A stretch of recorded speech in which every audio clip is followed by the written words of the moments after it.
Welcome to the Youth Voice, a podcast giving young people a voice in politics across the island of Ireland. So today we're joined by SDLP MP for South Belfast, Claire Hanna. So welcome to the show. Thank you. Thanks for having me. So I want to get straight in. One of the big things, South Belfast is appearing to be a battleground constituency this election. There's been news today that Jeffrey Donaldson has co-opted Paul Rankin into Lagan Valley, having moved Edwin Poots over to South Belfast. What are your thoughts on this kind of strange manoeuvring that's going on by the DUP? They seem to be moving everyone about. You know, Edwin Poots seems to be running wherever he can seem to get a seat. What are your thoughts? Well, look, that's a matter for the DUP, and I think although the electorate will want to know that they're any candidate's first choice, and I think Edwin Poots were clearly his third choice because he kind of got run out of Lagan Valley and South Down, and I think people will be aware of that. The DUP is in some turmoil, quite clearly haven't got a plan politically, and there's just clearly a lot of enmity and division within the party. And I suppose you don't intrude on private guilt or on private grief, but unfortunately it's where it affects the people of Northern Ireland. That's where it becomes a problem, and I think the DUP's lack of strategy is absolutely a problem. But yeah, I think in a bit of a mess, and I expect the electorate will notice. And on the SDLP within South Belfast, you're running two candidates this time around, from Matthew O'Toole and Elsie Traynor. Why should people vote for them? You know, it seems that really a lot of focus is on the two constituencies that everyone focusing on are Lagan Valley and South Belfast. SDLP are running two, Alliance are running two, the DUP are running one, Claire Bailey's running again, and we've got Deirdre Hargey going for the seat. Why should people vote SDLP? Yeah, I think it's quite clear that when the SDLP is doing well, generally people are doing well. It's a party that doesn't, we're in the middle of an assembly collapse at the moment because the DUP put their own naked self-interest and their wish list above everybody else. We're only recovered from the 3-year hiatus when Sinn Féin did the same, and I think people know that the SDLP kind of are in it for the right reasons and do try to get good outcomes for people. And I think there's just a disconnect in the issues that people come to elected reps with, excuse me, and that we hear from people about public services, and I think we've got just two candidates with the skills to get in and be good MLAs and scrutinise well and drive good outcomes. And I think we're in the habit here of trying to send a big message or whatever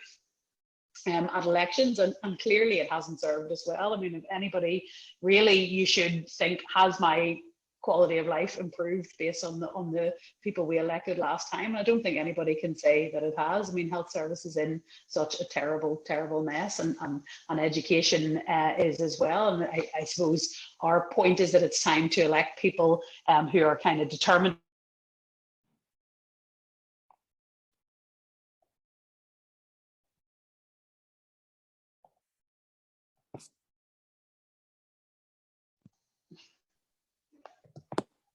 Are you still? I don't know what happened there. It just said connecting. But anyway, yeah, I think where I was just that, yeah, we think that they've got the skills to make a good fist of being an MLA and the public services, and that's ultimately what people need. South Belfast, as you know, is always a heavily contested, heavily fought constituency. It's the only one with 5 elected reps from 5 political parties, and every vote, seats are decided by 10th and 11th and 12th preference votes, and we believe we're in with a good shout of 2, and they'd be 2 high performing MLAs for people. And also, if you, while maybe it isn't going to be a totally seismic election, if you look at the way kind of things are kind of cut up with the bigger parties still, after all we learned after the 2017 collapse, if you rebalance that, and if the centre ground parties, maybe had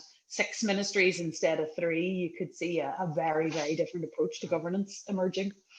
And on the SDLP itself, recently in the Examiner, a story came out about the Labour Party conference. And it was largely focused on the Fianna Fáil partnership with the SDLP. There has been issues within the youth wing of both parties, and I know you were a very openly anti-partnership MP. Is the partnership dead in the water?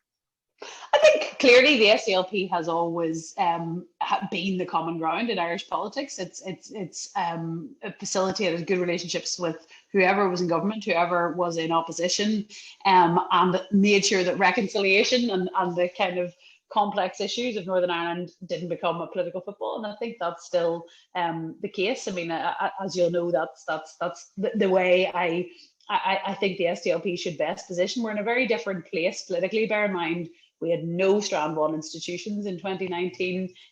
There was, no votes from Northern Ireland were being used to affect the Brexit outcome. The protocol hadn't been conceived of, and we were facing into a hard Brexit, and that was an opportunity to try and create relationships. But I think we're back in that place of just being the common ground. And as we enter the kind of decade or two to come with some big conversations, I think that's a good position to be in. And we're in an international crisis at the minute with Ukraine. Everyone is focused on it. What can the UK government especially be doing to help more Ukrainian citizens, to help Ukraine more? What can they do to help? Yeah, I think the core thing is probably resettlement or one of the easier achieved things is facilitating some of those who need refuge, and it's well documented that the UK isn't pulling their weight on that, and is putting bureaucratic hurdles before people that just don't match the need and the reality of the situation that people fleeing in general face, and particularly in this context were facilities for the facilities for biometric testing and stuff that just aren't within people's reach whenever they're fleeing for their lives. So that's a core one. I mean, I think at the moment it is the kind of delicate conflict where globally nobody jumps their fences. You try and trust the sanctions and the squeeze that the sanctions provide, and I don't think it makes sense for anybody to rush to escalations. But we don't know where this goes further down the line. But I think the acute thing at the moment could be to facilitate refugees, and that's something that we've been making very firmly at Westminster. Hold that thought for 2 seconds. Okay. We kind of we'd hit the pause on that. Yeah, what's up next? So on the SDLP, the upcoming election could be huge for every party. Everyone is gunning. It could look like the first time we're going to see a Sinn Féin First Minister. There could be massive changes for the Alliance Party. All the commentators are speculating. It's what everyone's doing. Everyone's excited. Everyone's making predictions. Looking to border counties, it looks like in South Down, you're going to make a loss. And it looks like in Upper Bann, you're set to make a loss. Is the SDLP going to continue to go down in the same way it has in previous elections? Or is this going to be the election for the SDLP? I think, as you say, there's just going to be flux in every direction. You can see scenarios where people go up and down. I think the SDLP is in really good shape to gain in a number of places. Fermanagh, South Tyrone, since you mentioned border counties, and Strangford and West Belfast, amongst others. And as I say, there's going to be local pressure. So no, I don't get a sense of a downward trajectory. No, so we'll see, and I think that's the thing. We politicos are obsessing about who's going to go up and who's going to go down, who's going to have egg on their faces. But really, Dermot, shouldn't the outcome be, do people have to spend their lives in like grotesque pain? Do 10-year-olds have to stress out for a year because the transfer test? Those should probably be the things that take up all the attention. And I just have a sense that with the fundamental crunch people are facing in cost of living and the seriousness of global affairs, I think maybe people will kind of think that actually it's not necessarily about sticking it to them in this election, and maybe there are more things at stake. So we'll see. Time will tell. And one of the big things facing us is the cost. You're going to have to ask me about some youth issues, by the way, because I mean, I kind of, if people want to hear Carruthers, they'll tune in on Thursday. This is gonna. Well, I think before we'll hit this last one, and then we'll hit with young people. But on the cost of living crisis, it's affecting everyone. You know, I work in a hardware shop and we sell fuel, and I've never seen prices like it. It's, you know, it's costing people that would once be able to fill their houses off of £100, and that would heat them for a month. Now that doesn't do them 20 minutes. How can we alleviate the pressures of the cost of living on people? Because even before Ukraine, there was a crisis, and now it's just seemed to have exploded. So what can we do to help people? Yeah, totally. I mean, and it's important. You're right to say that it predates Ukraine, and it's important that, particularly kind of across the water, that the narrative isn't allowed to develop that, you know, this is because of Ukraine, so you've got to dig deep for the war effort. You know, these were as crunches that were coming otherwise, and kind of pressures on people's incomes, and you know, everything from the increase in national insurance and all those sorts of factors going upwards, and inflation putting everything up, and all the Brexit costs and so on. So I mean, in the first instance, and particularly, we don't have all the levers in a devolved assembly, but cash is the thing. And as you'll probably be aware, at the moment, there's 300 million unallocated in the assembly that is unable to be unallocated because of the lack of an executive. It's worth saying that was in sight before the assembly collapsed, and the SDLP had kind of made that point before, that we should get this cash out, and the likes of the £200 payment that's coming for families on specific benefits, that should always have been broader, because you're right to say that you know, people who've been kind of getting along okay for the last while are now really genuinely struggling. And I know just the correspondence, and I'm getting into the office, people who were, you know, bumping along okay are just finding that squeeze, and they're not eligible for any of the additional payments that are available. So really, that is that probably the best mechanism to get it out. We've obviously in December did the cash voucher. We've obviously did so, you know, we have the data and the delivery mechanisms to get that cash out. So that's what we should do in the first instance. As you know, we don't have some of the levers in terms of, you know, removing fuel duty or some of those, and the likes of the rates payments. There's already kind of you know, rate holiday windows and opportunities for people, but any unallocated cash, getting that out to the widest possible range of people. And on youth issues, a bit more exciting than cost of living. No, I was just saying, if we were just chewing the fat at political moment in time, then it would be, yeah.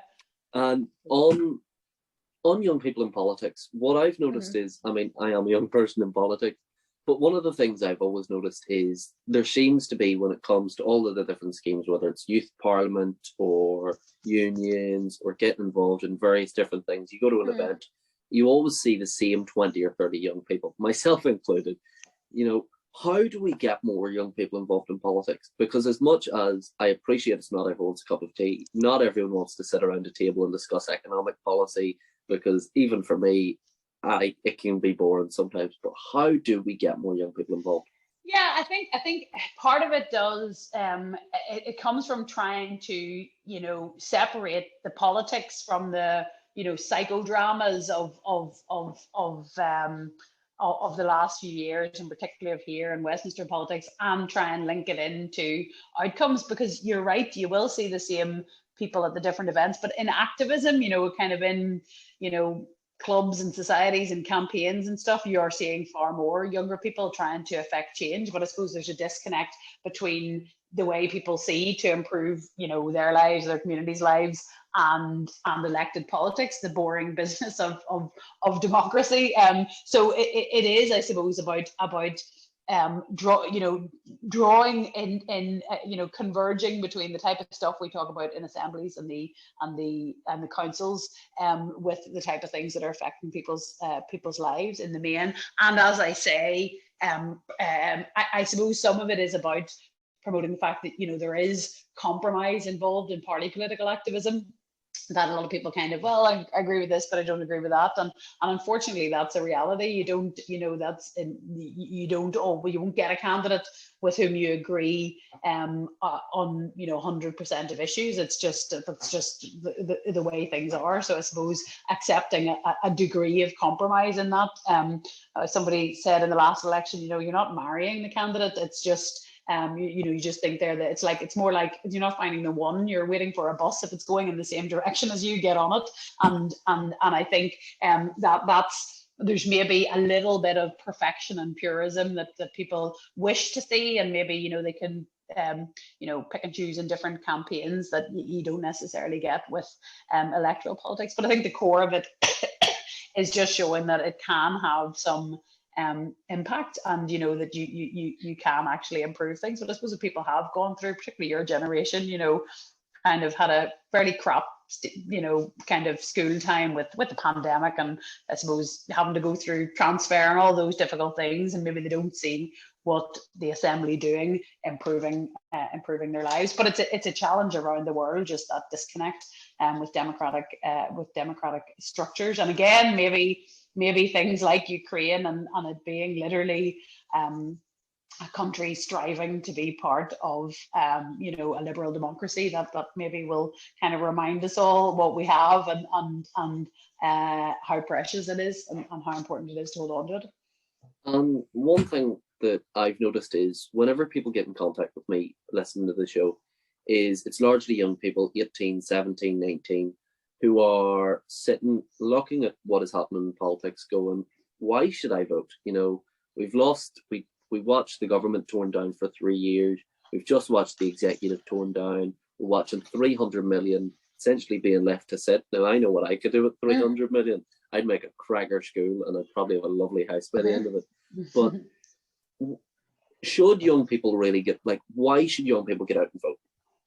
Well, partly because the people who do those things, who pull down the Assembly in their self-interest, you know, they're getting their vote out, they're persuading people there. So that's kind of in part by default, because we do have such low participation. You know, actually, if you line up all of the political parties, and the non-voters would easily elect the largest party, it's around 40% in every election, and that's way more than either of the parties who pull down assemblies have ever scored in any poll. And I suppose you kind of, the more extreme views will always come out to the polls, and I suppose it is that kind of more rational, reasonable centre who just wish to see fair improvements that maybe don't get quite as passionately motivated to come out. But everybody, you know, the kind of people will still be elected. It just means that maybe you don't get your shape on it. But one second, or no, apologies to give in.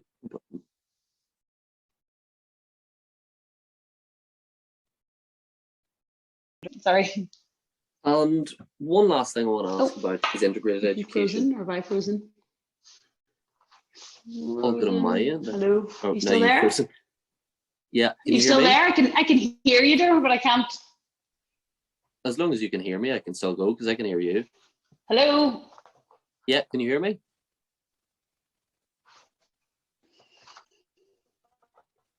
Hear me now? Hello. Oh yeah. Yeah. Oh yeah. I can hear you. Sorry, I could. Yeah, fire away. I can hear you. Yeah, I can hear you. Can you hear me? Yeah. Do you want to maybe turn your camera there? off? By the camera off? Yeah. Yeah. It's just. Yeah. Absolutely, do that. Fire. Yeah. No good bother. stuff. Fire away there. Integrated education. We've just watched the integrated education bill pass, but a lot of people, you know, it leaves a lot to be desired for in as far as the integrated education sector are concerned, and it doesn't overly change the massively divided way our system is here. The UUP have come out calling for a single tier education system, and ultimately this affects young people. Is it time for more integrated education? Yeah, I mean, it undoubtedly is. The bottom line is that if we don't, you know, integrate and I suppose stop living separate lives, in a variety of ways, the place isn't going to change, and it needs to change. That's kind of what it comes down to with me. And the two biggest determinants of the kind of separate lives that people still live in a lot of places are housing and education, and we need to do both of them. And actually, you can't do one of them without the other. You could make every school integrated, but if everybody in the neighbourhood or everybody in the village is or everybody in the town is of the same faith, or the same background, then we're not going to integrate very well unless we do a massive program of busing. So yeah, definitely. I mean, and organically, it hasn't happened at the scale we wanted to, because the choice isn't always there for people. That kind of the limited provision of integrated schools, that people who would wish to have an integrated school just can't always make that choice. And I know myself, having 3 kids in primary school, having started in a controlled primary school, and now we're in the Catholic maintained sector. I mean, in the main, parents, especially because so many families have 2 parents out working, and just with time, people want convenience. They need a school that's nearby. They want good academic outcomes. They want a decent after school program and wrap around childcare, and those things very often have to kind of those practical considerations come before the ethos. People don't always have the ability basically to drive across town to get into an integrated place. So basically there needs to be more provision to match demand, and I think the bill that went through last week will start to do that. It isn't going to be a silver bullet, because as I say, people I don't think are going, right, I desperately want my children to be educated by Methodists, so I'm going to go to Methody. People are making a variety of other choices, including going to schools that are academically good or match their needs in that way. If you look at, I always think of our failure to reform health and to implement Bengoa, to basically our failure to reform 20 or 30 medical institutions. So I don't know why we think that reforming 1,000 schools is going to suddenly be simple, and particularly schools and the communities around them and the boards of governors are going to say, well, hang on, we're running a pretty good school here. Why would we disappear ourselves? So it's a bit naive to think that if you suddenly deleted the Catholic sector or deleted the control sector, integration would automatically follow. When people go, well, hang on, why would this academically excellent plugged into the community school, but ultimately we need to accelerate, and I think we need a degree of a high degree of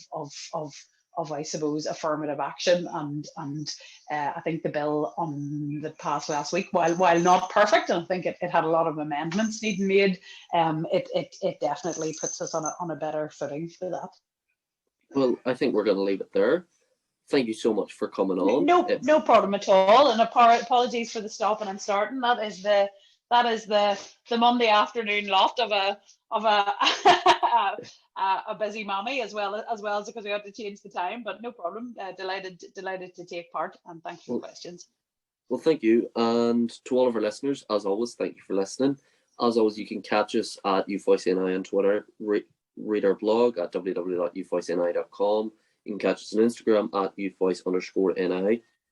And one of the things we're going to be doing soon is a mini series about bringing together young people, getting them to discuss day-to-day issues in politics, some big issues such as constitutional status, smaller issues, possibly how we're going to approach education. And I want to hear from you. I want young people to get involved, because as much as I can sit and talk to politicians all day, this is about young people. So please reach out. You can email me at dermot@youvoiceni.com. And yeah, please reach out. I've been Dermot Hamill. Thank you so much for listening, and I'll see you all next time. Brilliant, Dermot. Thank you. Bye-bye. Bye.